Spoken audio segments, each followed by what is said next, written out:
This is the UK's longest serving female prisoner. Well, hello there, stranger. Today I'm going to be telling you about the case of Maria Pearson. As I said, Maria is England's longest serving female prisoner, and she is not even on the list. So Maria was born on the 12th of March 1956 in Hartlepool, and she had an unhappy and disturbed childhood, being placed into the care of the local authority after being abused. She married a man named Samuel Travers at the age of 20, and they would go on to have 2 children. However, the marriage would not last. Maria would meet Malcolm Pearson in 1983 at the age of 27, and she would become infatuated with him quite quickly. The pair wasted no time getting into a relationship, and within a couple of years had had their child, a daughter. Their baby girl was born in February 1985. However, the relationship between Maria and Malcolm was toxic and abusive, with Maria locking Malcolm out and Malcolm breaking windows to regain access. There had also been several severe incidents recorded, with police also having involvement. There was in fact a time when Malcolm was in court twice in just 10 days for assaulting Maria. Maria would also give back as good as she got, so as far as I can tell, it was a two-way street with these two. And then, even after the court appearances, police involvement and severe incidents, which also did involve the social services, by the way, the pair decided to get married in 1986. However, Maria had not divorced Mr. Travers, and so she entered this marriage bigamously, illegally. And then within 1 month of the marriage, there was another severe violent incident, and this caused the separation of the two and also the removal of their baby girl from the home. There are reports that Malcolm had found out that Maria was not divorced from Mr. Travers, and therefore their marriage was not legal, and that is what caused the altercation, but I am not 100% sure on that. What I can tell you is that Maria left the so-called marital home. The baby girl was placed into the care of the local authority, and Malcolm met somebody else quite quickly. Malcolm would attend a local rock concert in the May of that year, where he would meet 22-year-old Janet Newton. Janet and Malcolm quickly became an item, and this infuriated Maria. There are reports of Maria stalking and harassing Janet on the street, with the pair arguing, and also Maria sent hate mail to Janet's parents' house, which is where Janet lived, specifically to Janet's mother. Malcolm didn't help this situation by allegedly telling Maria that he was going to move Janet into their so-called marital home and regain custody of their baby girl. And then in October of that year, Janet turned 23 years old, and on her 23rd birthday, Malcolm proposed to her and Janet accepted. And it was around that same time, or just a couple of weeks before, that Maria had attended the hospital because she had suffered a miscarriage. It is clear that she spent at least an overnight in the hospital. What is not clear is if she actually did suffer that miscarriage or not. But then Maria does come out of hospital.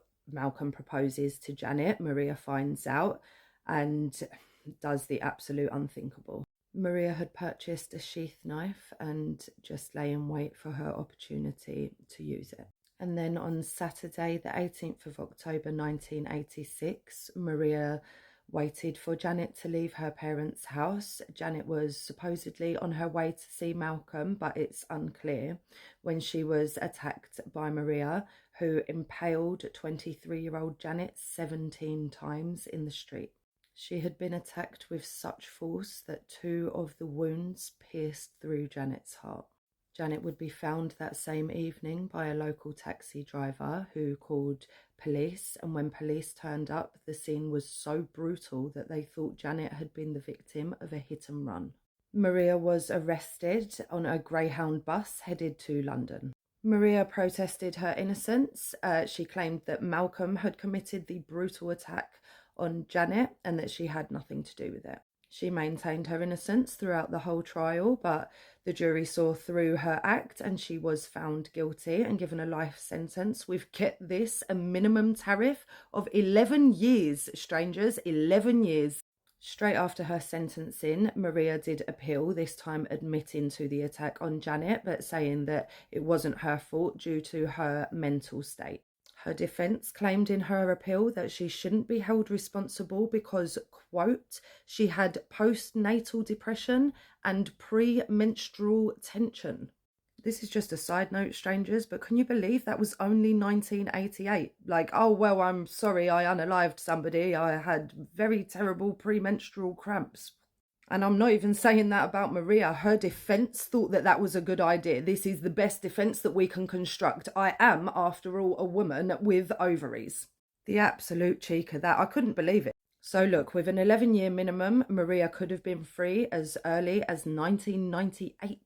But this lady does not know how to behave, even behind the door, and so there she stayed. In 2004, she was moved to an open prison, but she was quickly moved back to a closed prison because of bullying and intimidation. She has appealed for freedom many, many times, and in one of those appeals, she said to the judge, quote, "I am not a danger to society. Indeed, I never have been," unquote.